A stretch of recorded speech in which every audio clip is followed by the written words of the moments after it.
Igreja de Jesus Cristo, presente aqui no santuário, presente em todos os lugares, paz seja contigo.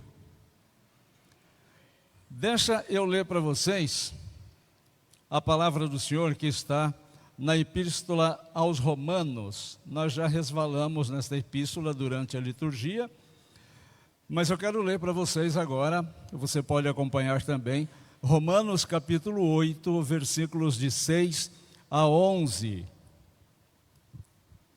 Assim escreveu o servo do Senhor: pois a inclinação da carne é morte, mas a do Espírito é vida e paz.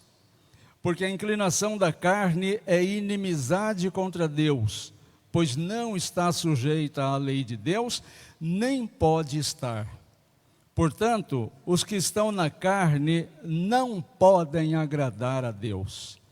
Vocês, porém, não estão na carne, mas no Espírito, se de fato o Espírito de Deus habita em vocês. E se alguém não tem o Espírito de Cristo, esse tal não é dele. Se, porém, Cristo está em vocês, o corpo, na verdade, está morto por causa do pecado, mas o Espírito é vida por causa da justiça. Se em vocês habita o Espírito daquele que ressuscitou Jesus dentre os mortos, esse mesmo que ressuscitou Cristo dentre os mortos, vivificará também o corpo mortal de vocês, por meio do seu Espírito que habita em vocês. Que Deus nos abençoe.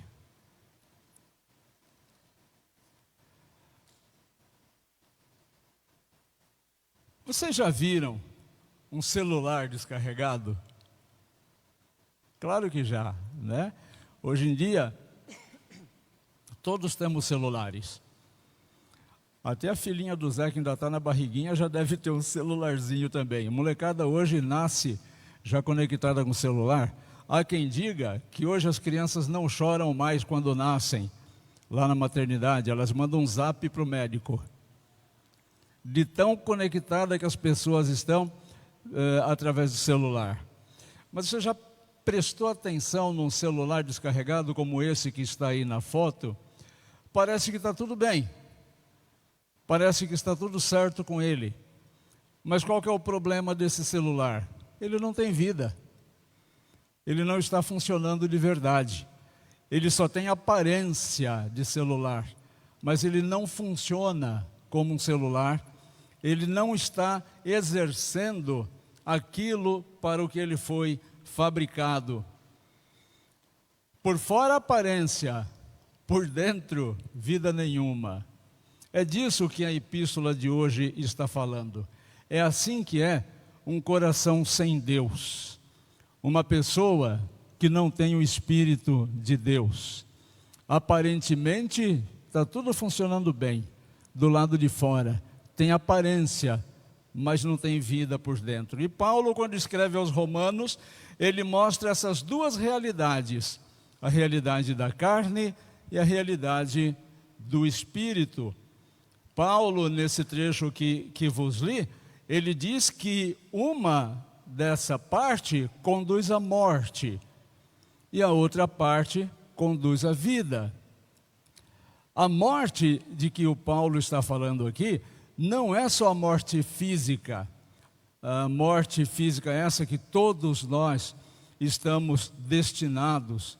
Mas Paulo está se referindo aqui à morte da eternidade, a eterna permanência na ausência de Deus, a perdição eterna, a falta de salvação. É disso que o Paulo está falando. A outra vida, consequentemente, não é somente esta vida que dura um relâmpago, é muito rápida. Não é só nisso, porque em outro lugar na Escritura já estará registrado: se a nossa esperança está somente para esta vida, somos os mais miseráveis de todos os homens. Então o que o Paulo está falando aqui é disso. E meus irmãos, hoje, estejamos nós na igreja ou longe dela, nós vivemos o dia a dia e todos nós, cada um de nós e todos nós aqui, Nós vivemos o dia cercados por muitas coisas. Eu posso nominar aqui rapidamente, para estar afinado com o que eu quero conversar com vocês hoje. Nós vivemos constantemente cercados por pressões. Todos nós aqui somos pressionados por alguma coisa. Sempre tem alguma coisa na vida da gente querendo dar corda na gente, empurrando a gente, acelerando, nos colocando em velocidade maior, sem contar as tentações a que somos submetidos. Lembrando a diferença que existe entre tentação e provação. A provação vem de Deus, e a provação serve para que nós descobramos, ou que nós não nos esqueçamos, que dependemos sempre de Deus. Uma provação pode ser uma enfermidade, uma provação pode ser um momento de um período que se passa no hospital, por exemplo, no fundo de uma prisão. As provações vêm mostrar para o ser humano que não, você não é autossuficiente, você depende de Deus. E são nestes lugares mais extremos, os lugares mais propícios para nós nos lembrarmos da presença e dessa dependência de Deus. Mas nós somos também pressionados por todo tipo de fraqueza. Quem de nós pode dizer que é forte o suficiente para encarar todas as demandas e mazelas da vida? Quantas vezes eu não ouvi de pessoas que aparentemente eram muito fortes, muito centradas: pastor, dá vontade de parar com tudo, dá vontade até de parar de viver. Porque nós somos fracos. E o inimigo, ele passa o tempo todo tentando descobrir qual é o nosso ponto de fraqueza. E acredite, ele sabe e ele conhece o teu ponto de fraqueza. E este ponto de fraqueza é onde ele vai bater cada vez mais. Porque ele sabe que é ali que ele pode derrubar você. Ele sabe que é neste ponto de fraqueza que ele afasta você da comunhão de Deus. Veja, você sente sono, você se cansa, você precisa parar e repousar. O inimigo não. O inimigo, até que ele seja definitivamente aniquilado, ele fica no ar 24 horas por dia. Ele não precisa parar para descansar e para dormir.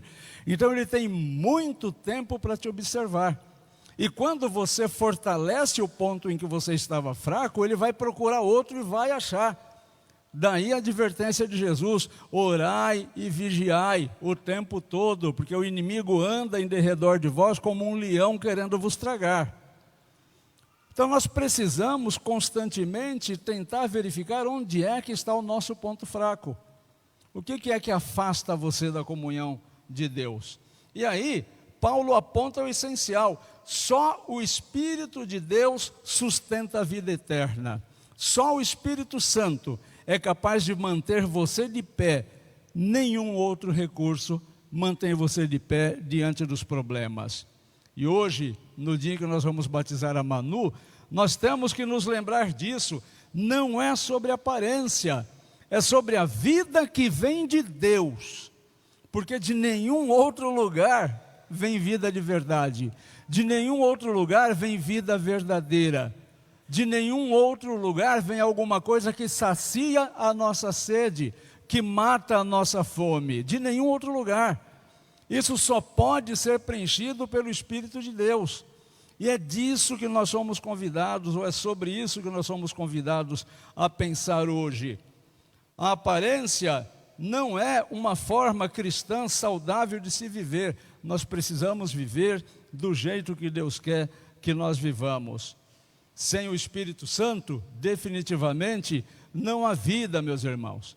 A inclinação da carne gera morte, é isso que nos diz Romanos 8,6. E não é exagero, é diagnóstico. É a mesma coisa que seu médico pega o seu exame lá e diz para você: olha, a situação que está complicada. Você está com esse problema. Igual um amigo que eu tinha, quando ele fazia exame, a gente dizia para ele: e aí, o que deu? Ele falou: deu nada de bom. Então, quando o teu médico faz um diagnóstico, você diz que médico exagerado. Não, não é exagerado. É o que a leitura dos seus exames indica. A situação está complicada. Então não é exagero quando Paulo diz que viver segundo a carne é viver desconectado com Deus. Paulo não está sendo exagerado. Ele só está fazendo um diagnóstico. A vida em desconexão com Deus é absurdamente perigosa, e isso é muito sério, meus queridos. Isso é muito sério. Quantas vezes nós levamos a sério os nossos estudos, por exemplo? Passamos madrugada fora estudando, e aqueles professores mais sádicos ainda nos dizem: o que você faz da meia-noite às 6 da manhã? Eu respondi para um professor no seminário uma vez, disse: eu estudo tua matéria. Então nós nos dedicamos tanto ao trabalho, nos dedicamos tanto aos estudos, nos dedicamos tanto à academia, nos dedicamos tanto a tantas coisas, mas você para, por favor, e presta atenção como nós nos dedicamos sempre da forma mínima às coisas espirituais. Isso não é ser exagerado, isso é diagnóstico. Isso faz com que nós olhemos para o nosso coração e descobramos o que é que está governando o nosso coração. Examina o teu coração agora. Eu sei que você já fez isso. Quando eu citei esses exemplos, você já pensou em coisas que estão governando o teu coração. Quem é que governa o teu coração? Quem é que governa os teus desejos?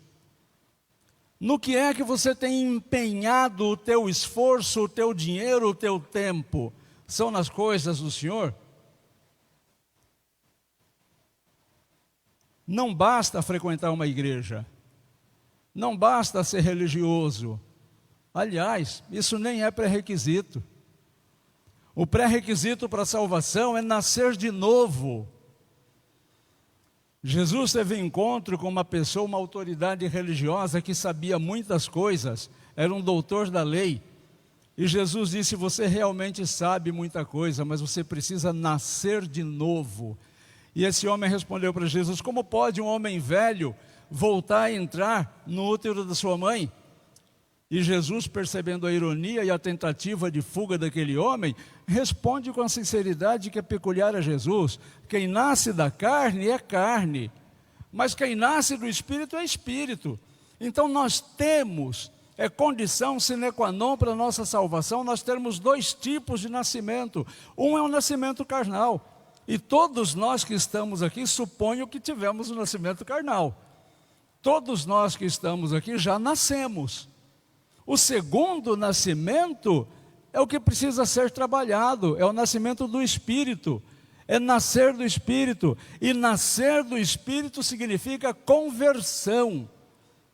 Ah, pastor, mas se todos estão na igreja, todos são convertidos, então Jesus é mentiroso. Então Jesus é mentiroso, porque Jesus disse: quando o Filho do Homem voltar, encontrará fé na terra? Em outro momento Jesus disse: muitos são chamados, mas poucos os escolhidos. Em outro momento Jesus diz: a porta dos céus é estreita e larga a porta que conduz para a perdição. Então Jesus tinha plena consciência, e muito mais profunda do que a minha e a tua, de tentar pensar que a fidelidade a uma atividade religiosa é sinônimo de salvação. Não é. Mas a ausência disso indica a enfermidade espiritual que a pessoa está vivendo. É preciso nascer de novo. É preciso nascer de novo. E com o Espírito Santo começa a verdadeira vida. E aqui tudo muda, porque a inclinação do Espírito é vida e paz. A inclinação do Espírito é vida e paz. Alguém aqui está escutando este velho e não tão velho pastor dizer que a inclinação do Espírito Santo é vida sem problemas? Não. Não há nenhum lugar nas Escrituras, nem na boa teologia, que ensina que a vida inclinada para o Espírito Santo é uma vida sem problema. Não, não é uma vida com ausência de problema, mas é uma vida com presença de Deus. E aí está a diferenciação de quem vive inclinado para a carne e quem vive inclinado para o Espírito Santo. Viver inclinado para a carne é conviver com as demandas da vida distanciado, alongado de Deus. Mas viver com a inclinação para o Espírito Santo é vivenciar os mesmos problemas, mas em paz, porque a paz que vem de Deus, ela excede toda tentativa de explicação humana, não se explica. Hoje, quando nós nos dedicamos a separar um momento para batizar a lindinha Manu, nós precisamos lembrar que a Manu precisa dessa vida inclinada para o Espírito Santo. Por isso que os pais estão trazendo a Manu hoje para essa finalidade. Mas devemos mais ainda lembrar que não é só a Manu, todos nós precisamos. Eu e você precisamos de uma vida inclinada para o Espírito Santo. Precisamos de uma vida inclinada para as coisas de Deus. Se eu falasse apenas com os argumentos humanos, eu diria que deveria empatar, 50-50.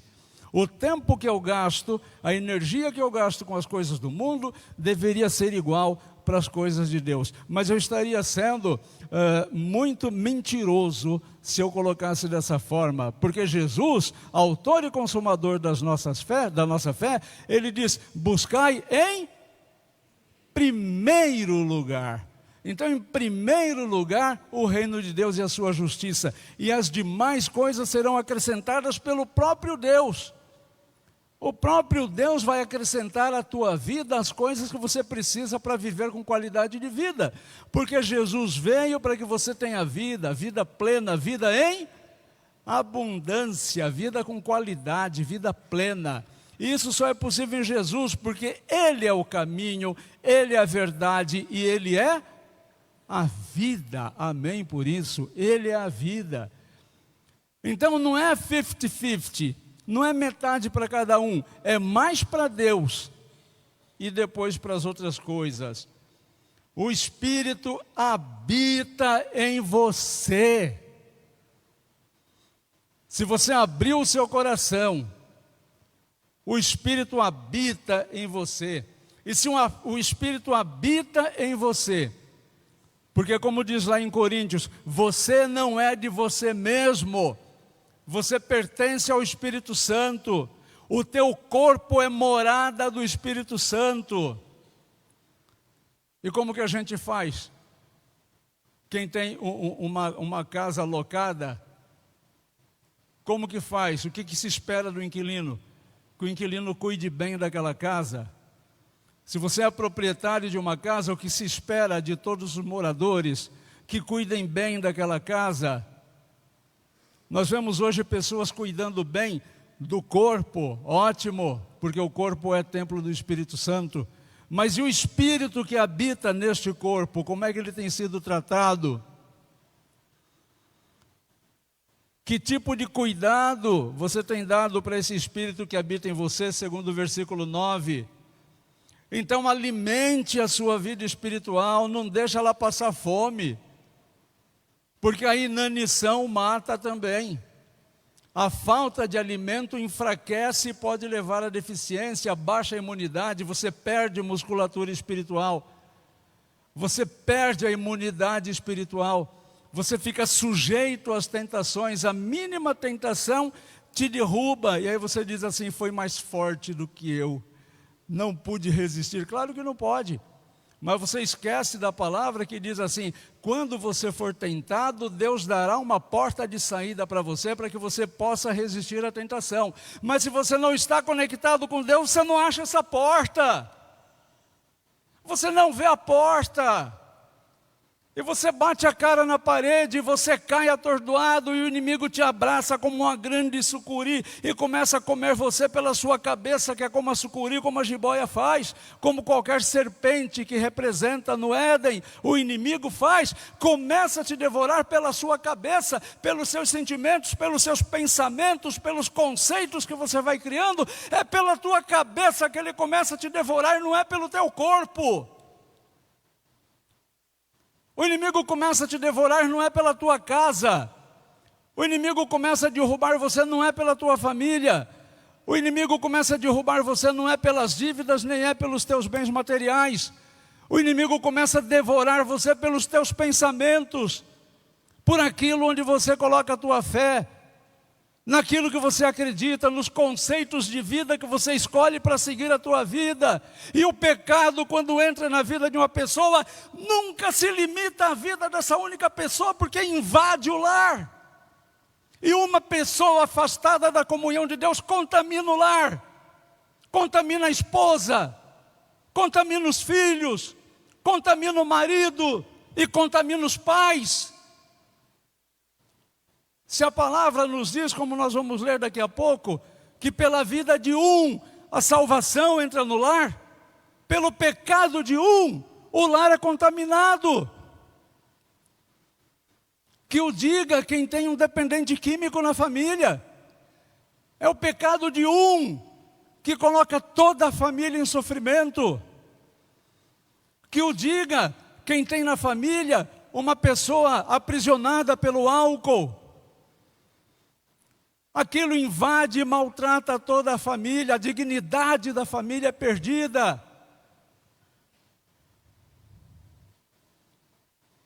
Alimente a sua vida espiritual através da palavra, da leitura da palavra. Não é da leitura de recortes do Instagram, não. É leitura da palavra. Crente de 20, 30 anos. A gente fala, abre aí no livro de Mateus. É Antigo ou Novo Testamento, pastor? Abre aí no Evangelho de Lucas, a pessoa vai olhar no índice. Com 20, 30 anos de igreja, porque não manuseia a Bíblia. Hoje de manhã nós tivemos uma gincana bíblica maravilhosa e divertidíssima. O pessoal está afiado. O Noemi está botando os estudantes na linha. O pessoal está achando rapidinho. Mas hoje a realidade é que as pessoas não manuseiam mais a Bíblia. Não lê a palavra, fica só no recortezinho do Instagram.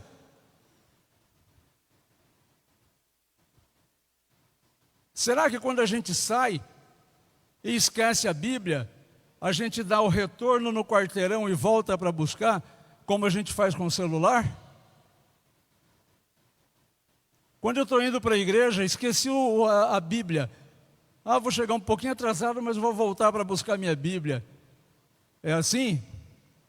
Mas afasta aí 5 quilômetros, esqueci o celular, você volta 10 para buscar o celular. Alimenta a tua vida espiritual com a leitura da palavra, porque quando você lê a palavra é Deus falando com você.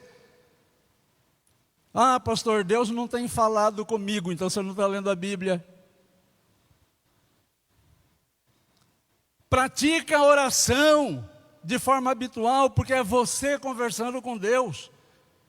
Na oração você conversa com Deus, na leitura da Bíblia Deus fala com você, e aí há diálogo, porque uma coisa só vira monólogo, e monólogo não comunica. Se você só lê a Bíblia, mas não ora, você não tem iluminação, você vai ler toda a Escritura e não vai entender nada. Assim como o diabo que conhece toda a Escritura, mas não é crente. O diabo viu a Escritura ser escrita, mas não é crente, não vive o que está na Escritura. O diabo usou a Escritura para tentar Jesus, que é o autor da Escritura. Mas nem por isso ele se submete à Escritura. E a oração da mesma forma, a oração você fala com Deus. A comunhão. Nós precisamos nos conscientizar que a comunhão é necessária. A palavra de Deus diz, a fé vem pelo ouvir. Ouvir qualquer coisa? Ouvir a palavra de Deus. E onde é que você ouve a palavra de Deus? É assistindo o filme de Homem-Aranha? Nada contra assistir filme de Homem-Aranha, eu gosto, se bem que eu prefiro Batman e Superman. Eu tenho meus bonequinhos lá que a Rita me deu, eu tenho um bonequinho do National Kid, que é o pai de todos os super-heróis. Quem que é do tempo do National Kid aqui? Só o Baru e o Mauro, né? E eu. Nós somos do tempo do National Kid. Então eu tenho o bonequinho do National Kid, do Superman e do Batman. Não tem problema nenhum. Não sou contra ir para o shopping não, gosto do shopping também, só não tenho tido condição financeira de ir, mas gosto, né? Nós gostamos de shopping. Churrasquinho então, eu amo churrasquinho, principalmente quando eu sou convidado. É mais gostoso ainda do que fazer. Gosto de ir lá onde o Bruninho e a Bruna trabalham ali, no Aquapark, como é que chama lá? Aqui nessa cidade aqui perto que tem um parque aquático maravilhoso, gosto de ir lá. com meus filhos, com meus netos, nada contra. Mas nestes lugares, não vamos ser hipócritas o suficiente de dizer que também é culto estar nesse lugar. Não é culto, é lazer. Culto é estar com o povo de Deus, cultuando a Deus. A palavra de Deus só é pregada nestes ambientes. Nesses ambientes. Então, por que tentar dizer o contrário? Por que tentar resistir e dizer o contrário disso? A igreja não salva, mas o salvo precisa da igreja. Nós precisamos da comunhão. Sem essas coisas, a fé enfraquece, meus queridos irmãos. Pelo Espírito, nós temos esperança eterna, e aqui o coração se aquece, porque aquele que ressuscitou Jesus dará vida para você também. Mas essa vida não é só para hoje, nem só para esta era, é a vida para toda a eternidade. Cristo venceu a morte, e quem está em Cristo também vencerá a morte. Para quem está escrito, a morte é só uma passagem. Assim como um dia os gametas fecundaram o óvulo, e o óvulo virou ovo, virou feto, nasceu, abandonou o feto, assim nós vamos abandonar essa vida, vamos para o céu, num constante transformar de momentos e de estágios. Nós precisamos depender da graça de Deus para deixarmos este espaço de tempo que nós conhecemos e nascer para a vida eterna.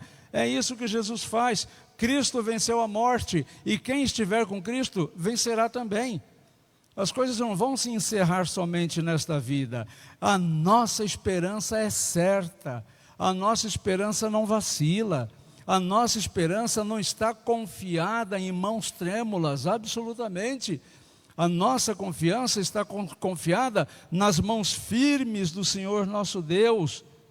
Então viva com os olhos nesta eternidade, como diz a palavra, olhando fixamente para o autor e consumador da nossa fé, que é Jesus, autor e consumador da fé. E o texto diz assim: olhando firmemente para o autor e consumador da nossa fé. Coloca nesta fragrância da fé as suas decisões. Quando você for tomar alguma decisão na tua vida, pergunta para você mesmo: isso que eu estou decidindo glorifica o nome de Jesus? É isto que Jesus faria no meu lugar? Coloca essa fragrância da salvação nas tuas prioridades. Isto aqui para mim é importante, e é isto que eu escolho para este momento. Porque a vida é feita de escolhas, nenhum de nós aqui somos onipresentes. Nós fazemos escolha o tempo todo, nós administramos a nossa vida. É errado falar que o ser humano tem livre-arbítrio. O ser humano não tem livre-arbítrio, ninguém tem livre-arbítrio. Só quem teve livre-arbítrio foram Adão e Eva. Eles podiam decidir em não pecar. De lá para cá, ninguém tem esse poder de decidir não pecar. Mas nós temos uma livre administração das nossas vidas. Nós podemos administrar a nossa vida desta ou daquela forma. Então, coloca a fragrância da salvação nas tuas decisões, nas tuas prioridades, porque quando você escolhe uma coisa, você está deixando de escolher outra. E aí você precisa olhar não tanto para o que você está escolhendo, mas para as outras que você está deixando de lado, e aí sim comparar o que é importante. E pensar o seguinte: é isto que Jesus escolheria? Esta seria a prioridade de Jesus? Coloca a fragrância da intimidade com Jesus nas tuas atitudes. Nas tuas atitudes. Porque a palavra também diz que a boca fala do que o coração está cheio. Um coração cheio de ira, cheio de mágoa, cheio de rancor, vai tratar como as pessoas? Com ira, com mágoa, com rancor. Mas a pessoa que tiver a esperança de Jesus no seu coração, mesmo nos meios de dificuldade, nos momentos de dificuldade, vai ter uma palavra de esperança para outra pessoa. Então coloca a fragrância do bom tempero também na sua vida, nas suas prioridades, decisões e nas suas atitudes. Uma vez o meu coração quase sangrou. Eu tinha uma cachorrinha e os cães, na cabecinha dos cães, nós somos cachorrinhos também, viu? Para o cão, nós somos uma matilha. Então não adianta dizer, é o papai, é a mamãe. Não, para o cachorro você é outro cachorrinho. Só que aí ele obedece você, porque na cabeça do cachorrinho você é o líder da matilha, então ele obedece. E aí ele confia em você.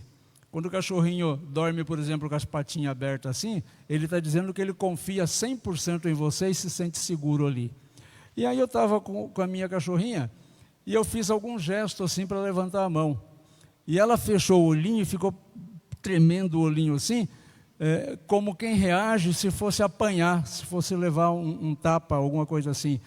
Jesus, que tristeza que me deu aquilo. Que tristeza que me deu aquilo. Eu imaginar que um serzinho que eu amava tanto ficou com medo de mim e interpretou o meu gesto como uma possibilidade de agressão. Mas se eu pegar este meu exemplo e compartilhar com vocês aqui, quantas vezes o teu gesto não faz quem está perto de você sentir medo? Quantas vezes o tom com que você conversa não faz quem está perto de você sentir medo? Quantas vezes você não deixa de falar e de interagir com medo da reação que pode vir de lá para cá?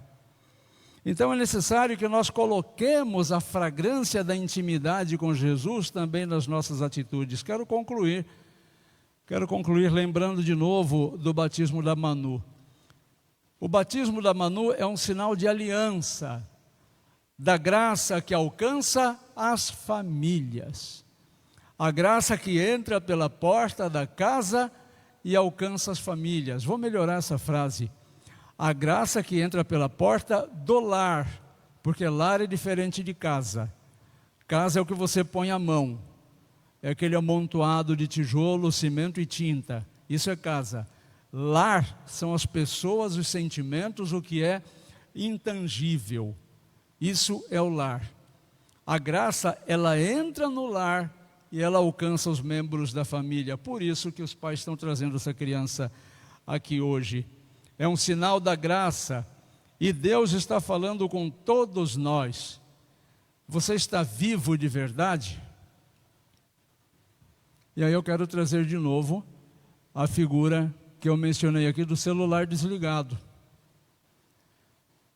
Você está vivo de verdade ou é só aparência? Você tem vivido um dia de cada vez ou você tem vivido com propósito? Você vive com seu coração transformado ou você só vive? Você só vai caminhando, só vai se relacionando, como se fosse um zumbi, né? Nos filmes de ficção, os zumbis se movimentam, mas não tem mais vida. Se o Espírito habita em você, e aqui infelizmente eu preciso colocar essa condicional no começo da frase, se o Espírito de Cristo habita em você, há vida em você, há paz em você, há esperança em você.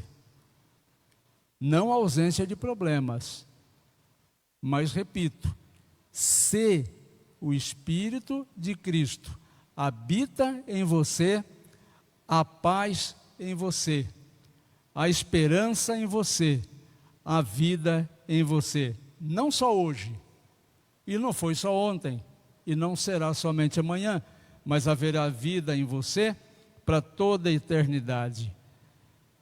Se não há, se durante essa meditação você fez uma autoconfrontação e você ficou pensativo, não sei não, hein, se o Espírito está vivendo em mim. é tempo de buscar. Se você acordou hoje, é porque a misericórdia do Senhor se renovou sobre a tua vida. É tempo e dá tempo de buscar. E aqui vai uma frase muito simples, mas muito profunda também. Sem Cristo, a gente só funciona. Sem Cristo no coração, a gente só funciona. Mas com Cristo a gente vive. Com Cristo a gente vive. Que Deus te abençoe e que dê vida plena a você e toda a sua família. Amém?